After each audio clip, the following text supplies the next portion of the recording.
تو کیا آپ کو منظور ہے؟ اس نے کہا نہیں جی یہ بھی منظور نہیں ہے، میں کیسے اپنا پاؤں دوں، اس کے بعد میں کیسے چلوں گا؟ تو اس نے کہا ٹھیک ہے آپ دیکھیں، 1 پاؤں 2 لاکھ میں آپ نہیں دے رہے ہیں اور 2 پاؤں آپ کے پاس موجود ہیں۔ اس نے کہا ذرا اسی پر قیاس کرتے ہوئے اپنے پورے جسم کو دیکھیں تو آپ لاکھ پتی تو کیا کروڑ پتی بن جائیں گے۔ تو لیکن چونکہ یہ بس جب سے ہم بچپن سے پیدا ہوئے ہیں، ہم یوز ٹو ہو چکے ہیں، اس جسم کو دیکھ رہے ہیں، بس ٹھیک ہے یہ تو ہمارے ساتھ ہی ہے، اس لیے ہمیں اندازہ نہیں ہے۔ خدا نہ خواستہ ہم پیدا اندھے ہوئے ہوتے اور آج زندگی کے اندر پہلی مرتبہ ہمیں آنکھیں ملی ہوتی اور ہم کائنات کو دیکھ رہے ہوتے، تب ہمیں پتہ ہوتا کہ آنکھیں کتنی بڑی نعمت ہیں۔ یہ انسان کی فطری کمزوریوں میں سے ایک کمزوری ہے کہ جو چیز اس کے استعمال میں ہوتی ہے نا، بس اس کا یوز ٹو ہو جاتا ہے، عادی ہو جاتا ہے، اس کو روز دیکھتا ہے۔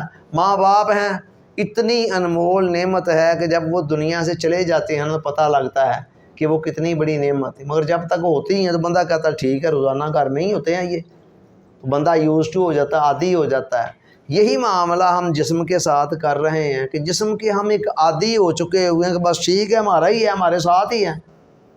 ہمیں اندازہ ہی نہیں ہے کہ ایک ایک عضو کتنا قیمتی ہے۔ ایک جگر خدا نہ خواستہ آج اگر بالکل ناکارہ ہو جائے تو جگر کے حوالے سے سننے میں آتا ہے کہ اس کو چینج کیا جا سکتا ہے، مگر چینج کرنے کے اندر اس وقت میرے علم کے مطابق جو کم از کم خرچہ ہے وہ 1 کروڑ کا ہے، اور ابھی تک میرے علم کے مطابق پاکستان میں یہ ٹیکنالوجی نہیں آئی۔ ممکن ہے اب آ چکی ہو تو، لیکن کچھ عرصہ پہلے تک چائنا میں ہی جاتے تھے لوگ، ٹھیک ہے، جو بڑے مالدار قسم کے ہوتے تھے۔ 1 کروڑ کم از کم خرچ، اور اس کے بعد پھر رزق موجود ہے کہ وہ اب تجربہ کامیاب رہے یا ناکام رہے۔ جگر تلی جسے کہتے ہیں وہ آپ کے جسم کا کتنواں حصہ ہے؟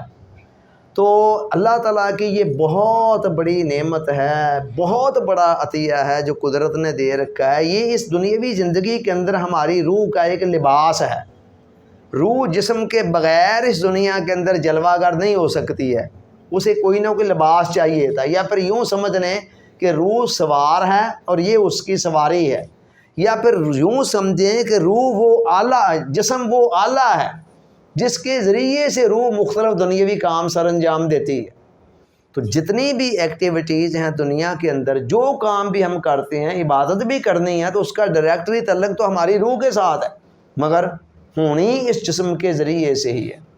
تو یہ اللہ تعالیٰ نے کا ایک بہت بڑا عطیہ ہے جو بغیر کسی معاوضے کے اس نے دیا ہوا ہے، اور ایک امانت کے طور پر دیا ہے۔ اس نقطے کو سمجھیں، امانت آخر دینے والے نے ایک نہ ایک دن واپس لینی ہوتی ہے، اور اس نے پوچھنا ہوتا ہے کہ اسے استعمال کس طرح کیا تھا۔ خودکشی اسلام کے اندر کیوں حرام ہے؟ صرف اس بنا پر کہ اللہ تعالیٰ کہتا ہے اس جسم کو تم نے اپنی مرضی سے ختم کیا، تمہیں یہ حق کس نے دیا تھا؟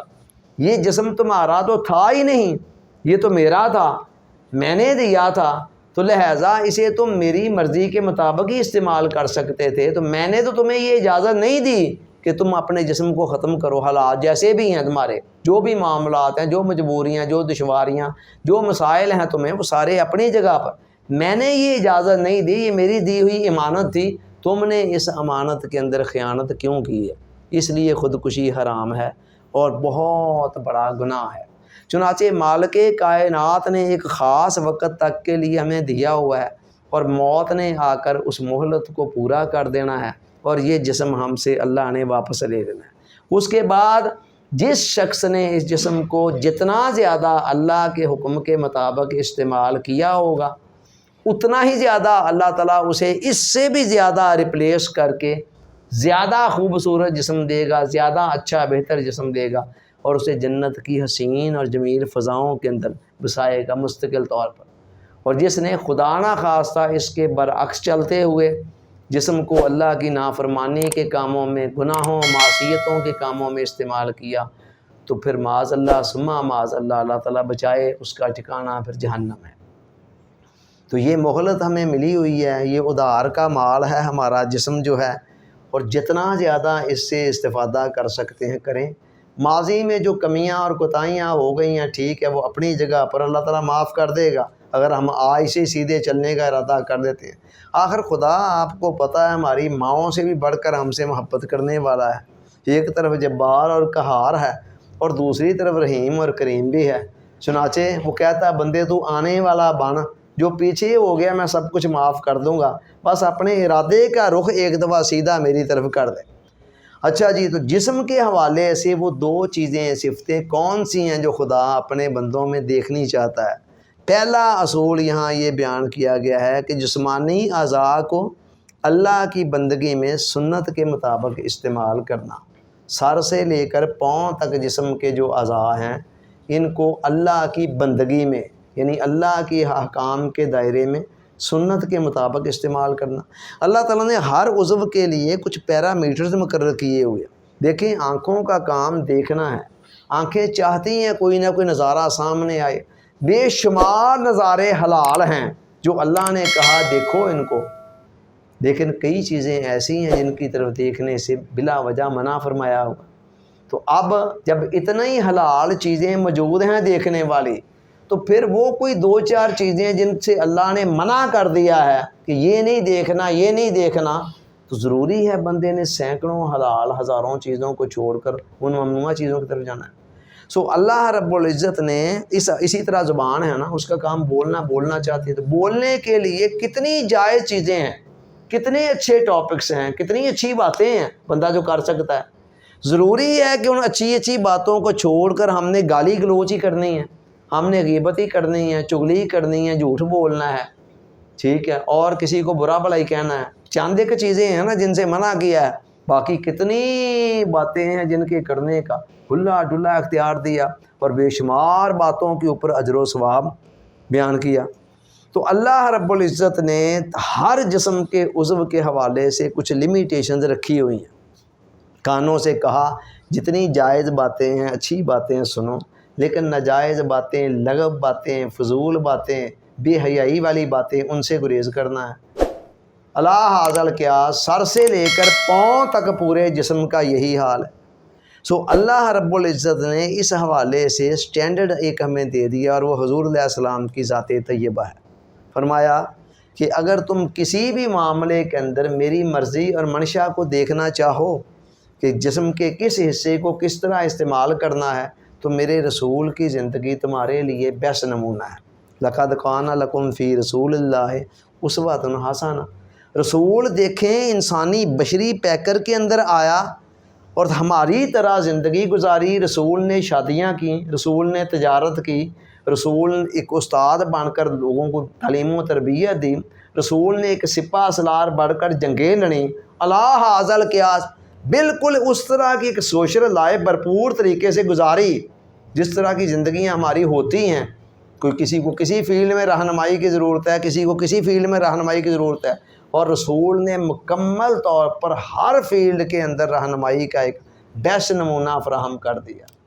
اولاد کی پرورش کرنی ہے تو کیسے کرنی ہے، رسول نے کہا ٹھیک ہے دیکھو میری زندگی کی طرف میں نے کیسے کی تھی۔ اسی طرح آپ شوہر ہیں، بیوی کے ساتھ معاملات کرنے ہیں تو رسول کی زندگی کے اندر مکمل طور پر سبق موجود ہیں۔ آپ استاد ہیں تو رسول کی زندگی کے اندر مکمل طور پر موجود ہیں کہ شاگردوں کو کیسے ڈیل کرنا ہے۔ آپ ایک حکمران ہیں کسی ملک کے تو رسول کی زندگی آپ کو مکمل اسوہ نمونہ فراہم کرتی ہے۔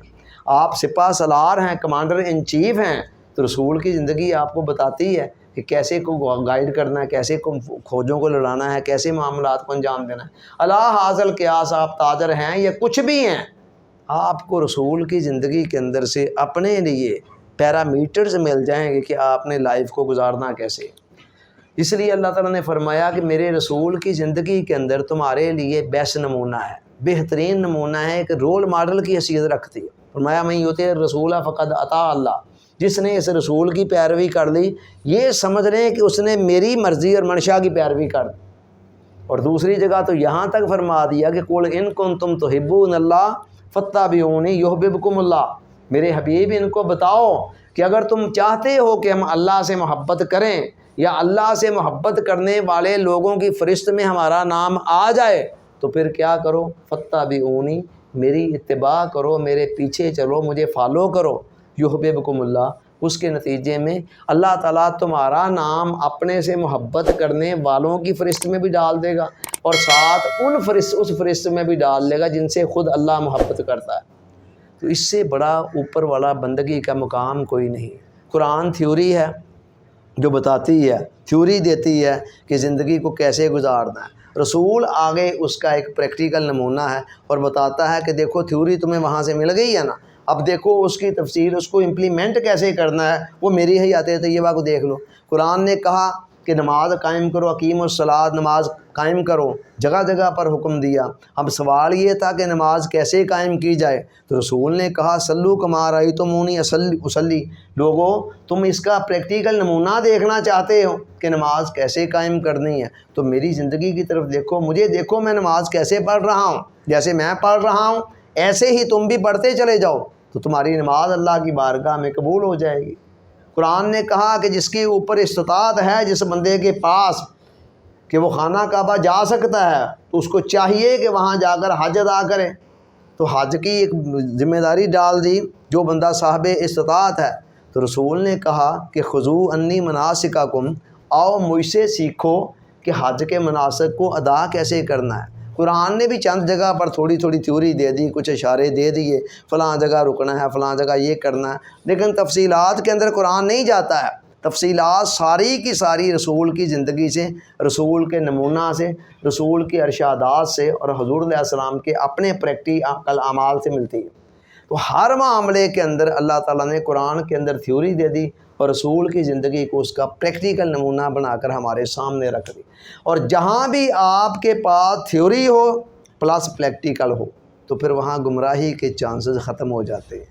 تو گویا قرآن اور حضور علیہ السلام کی سیرت طیبہ یہ دو ایسی چیزیں ہیں ہمارے پاس کہ آقا نے فرمایا قد ترکت فیکم امرین، میں تمہارے درمیان دو چیزیں چھوڑ کر جا رہا ہوں، ان تمسکتم بہما لن تضلوا ابدا، لوگو اگر تم ان دو چیزوں کو مضبوطی سے تھام لو گے، لن تضلوا ابدا، تو تم کبھی بھی گمراہ نہیں ہوگے۔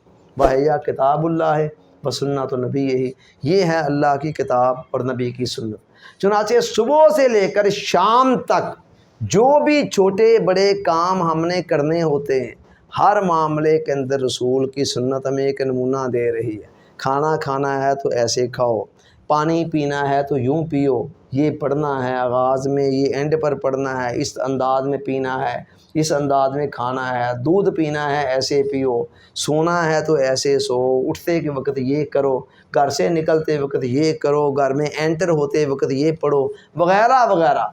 تو قدم قدم کے اوپر رسول نے ہمیں گائیڈ لائن دے رکھی ہیں، جتنا زیادہ کوئی ان کو فالو کرتا چلا جاتا ہے اتنا ہی زیادہ وہ اللہ کے محبوب بندوں کی فہرست کے اندر آتا چلا جاتا ہے۔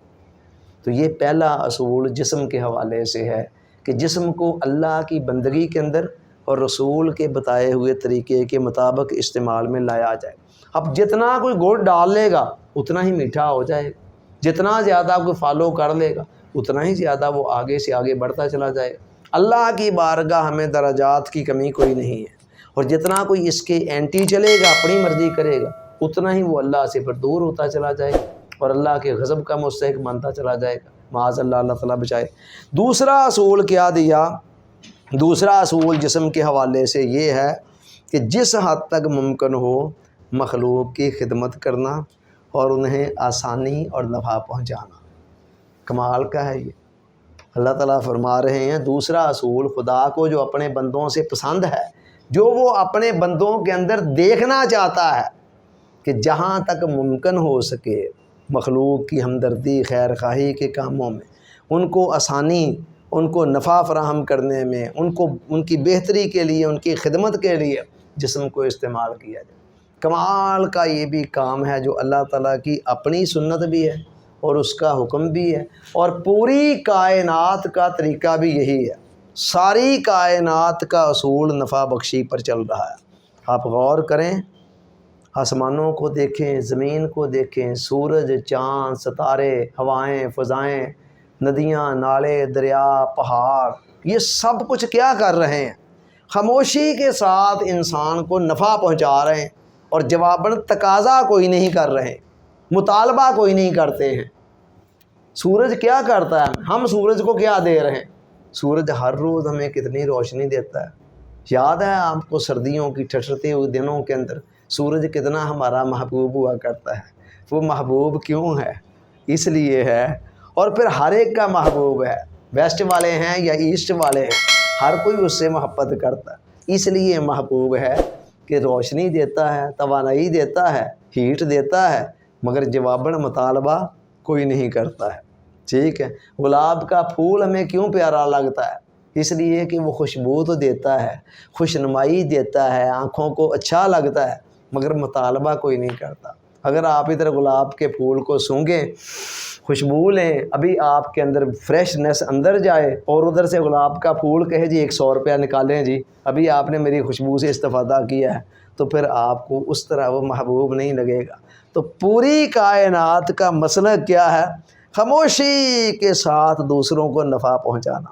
ساری کائنات بائی ڈیفالٹ، بائی نیچر ہی یہ کام کر رہی ہے، وہ اس کے سے ہٹ کر بھی نہیں سکتے. اور یہی اللہ کی اپنی سنت ہے. یہی کام وہ اپنے بندوں کے اندر بھی دیکھنا چاہتا ہے کہ میرے بندے بھی ایک دوسرے کو نفع پہنچانے والے بنے.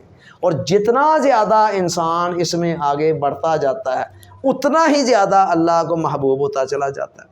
قرآن نے ایک بڑی اصول کی بات کر دی اور ایسا فارمولہ ہے کہ میں حیران رہ جاتا ہوں. فرمایا وَأَمَّا مَا يَنْفَعُ النَّاسَ فَيَمْكُثُ فِي الْأَرْضِ. ہر وہ وجود جو دوسروں کو، لوگوں کو نفع دیتا ہے، اسے ہم زمین کے اندر ٹھہراؤ، جماؤ اور قرار عطا فرما دیتے. بڑی دکھتے کی بات ہے. ہر شخص ہم میں سے حیات جاودانی چاہتا ہے، ہر شخص برقرار رہنا چاہتا ہے، قائم رہنا چاہتا ہے، پھلنا پھولنا چاہتا ہے، آگے بڑھنا چاہتا ہے.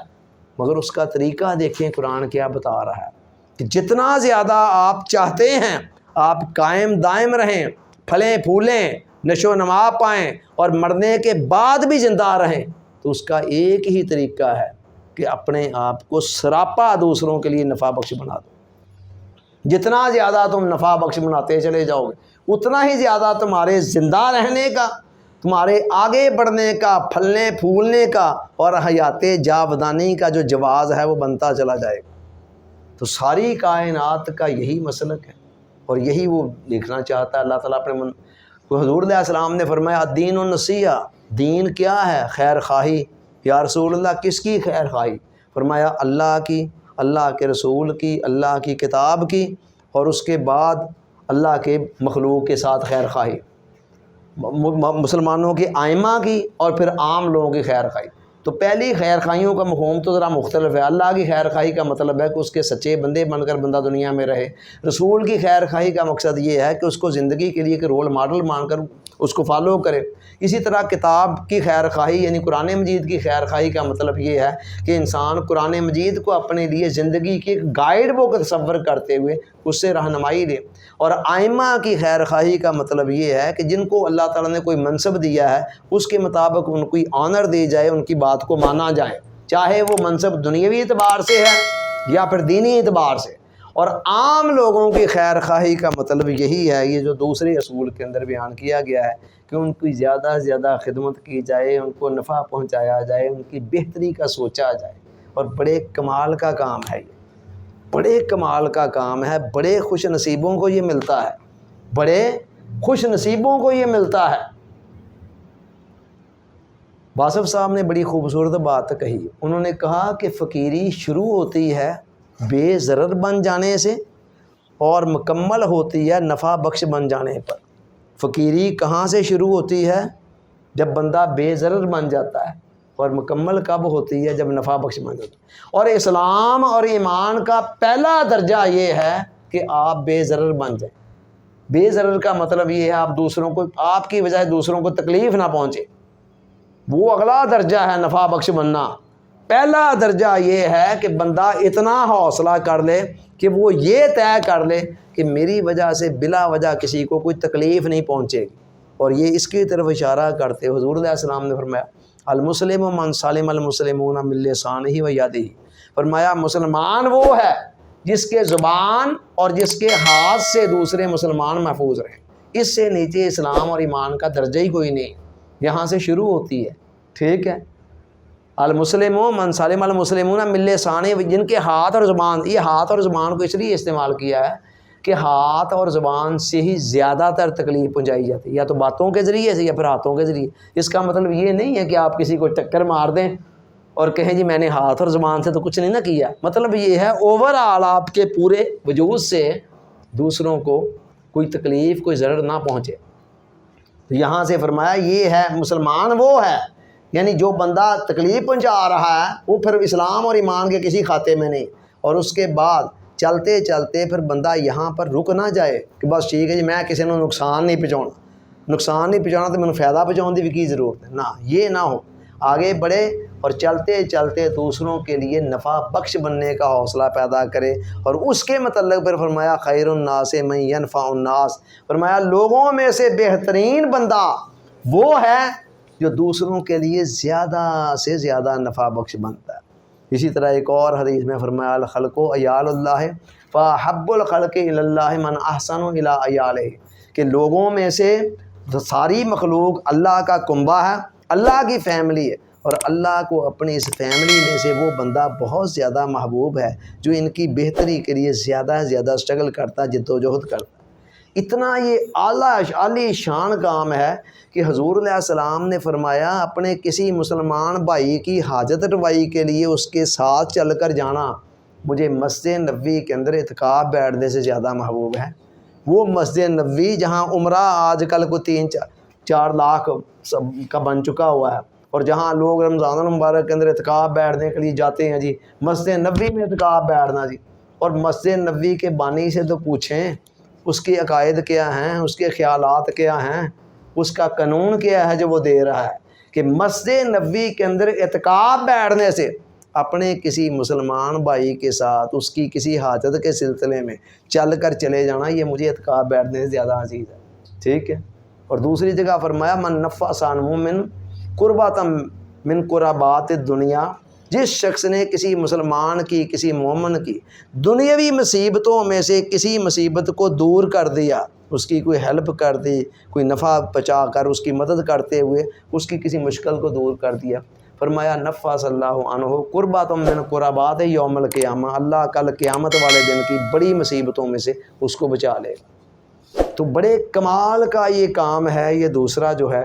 اور دیکھیں آپ یہ 2 اصول کتنے کمپریہنسو ہیں، اگر آپ ان 2 اصولوں کو پلے باندھ لیتے ہیں، نمبر 1 وہی کہ جسم کو اللہ تعالیٰ کی بندگی میں رہتے ہوئے استعمال کرنا، انہیں حدود سے تجاوز نہیں کرنا، اور دوسرا یہ کہ جتنا زیادہ ممکن ہو سکا دوسروں کو نفع پہنچانا ہے، ان کی ہمدردی خیر خواہی کرنی ہے، ان کی بہتری کرنی ہے، ان کے کام آنا ہے، تو یقین کریں پھر پیچھے بچ کے آ جاتا ہے۔ اس کے بعد اللہ تعالیٰ کو آپ کے اس جسم پر کتنا پیار آئے گا، جو جسم اللہ کی بندگی میں بھی لگا ہوا ہو اور ساتھ اللہ کے بندوں کی خدمت کے اندر مشغول ہو، اور جہاں ممکن ہو سکے۔ ہمارے ہاں بڑی تنگ نظریاں سی پائی جاتی ہیں، کوئی استری مانگنے آ گیا تو دل تنگ ہوتا ہے کہ یار استری ان کو دی جائے، یہ صرف ہماری کم علمی جہالت کی وجہ ہے۔ کوئی اور بائک مانگنے آ گیا تو ہم کہتے ہیں کہ یہ کیوں آ گیا ہے، کیوں مصیبت ہے بیٹھے بٹھائے۔ کبھی اس طرح کے معاملات کے اندر تنگ دل نہ ہوا کریں، حتی الوسع ایسے موقعوں کو غنیمت سمجھتے ہوئے۔ اسی طرح کوئی کام لے کر آ جائے تو ہمیں یہ ہوتا ہے کہ یہ کیا مصیبت آ گئی بیٹھے بٹھائے، اس کو اگر آپ اس اینگل سے دیکھیں گے پھر وہ مصیبت نظر آئے گی، اگر آپ اس اینگل سے دیکھیں گے کہ یہ تو ایک بہت بڑا موقع میرے پاس آ گیا ہے نیکی کمانے کا، اس کو میں خوش کروں گا، اس کے کام آؤں گا تو اپنا میرا خدا مجھ سے راضی ہو جائے گا، جتنا عرصہ میں اس کی حاجت میں لگا رہوں گا اللہ تعالیٰ میری حاجت میں لگا رہے گا، جیسے کہ حضور علیہ السلام نے فرمایا ایک اور حدیث میں۔ تو پھر بندہ خوشی خوشی دوسروں کے کام آگے کام ہوتا ہے یا نہیں ہوتا یہ اس کے آپ ذمہ دار نہیں ہیں۔ خدا کی بارگاہ میں یہ نہیں دیکھا جاتا ہے کہ بندے کی کوششوں کا نتیجہ کیا نکلا ہے اور کیا نہیں نکلا ہے، اللہ صرف یہ دیکھتا ہے کہ اس نے کیا کوشش کی ہے اور کس جذبے کے تحت کی ہے۔ جو کہ دانے کے برابر آپ کی کوئی کوشش اگر اخلاص کے ساتھ ہے تو عین ممکن ہے وہ پہاڑوں جیسا اجر حاصل کر لے، اور اگر آپ نے پہاڑوں جیسا عمل بھی کسی بدنیتی کے ساتھ کیا ہے، کسی اور بندے کو خوش کرنے کے لیے ریاکاری کے طور پر، دکھلاوے کے طور پر کسی بری نیت کے ساتھ کیا ہے، تو پھر وہ پہاڑوں جیسا عمل بھی آپ کا بیکار ہے۔ تو جسم کے حوالے سے یہ دو اصول اللہ کو بڑے پسند ہیں۔ جتنا زیادہ ہم ان دو چیزوں کو اپنے اندر پیدا کریں گے نا، اتنا ہی اللہ تعالیٰ کو ہم پر پیار آئے گا، اور اس کی رحمت جو ہے نا وہ جاگتے ہوئے بھی ہماری بلائیں لیا کریں گی اور سوتے ہوئے بھی ہماری بلائیں لیا کریں گی۔ جیسے چھوٹا بچہ اللہ کو بڑا پیارا لگتا ہے، اور ماں جاگتے بھی اس کا منہ ماتھا چومتی ہے اور سوتے ہوئے کو بھی اس کو چومتی ہے۔ اللہ تعالیٰ سوچنے سمجھنے یاد رکھنے عمل کی توفیق عطا فرمائے۔ آمین ثم آمین، وما علینا الا البلاغ۔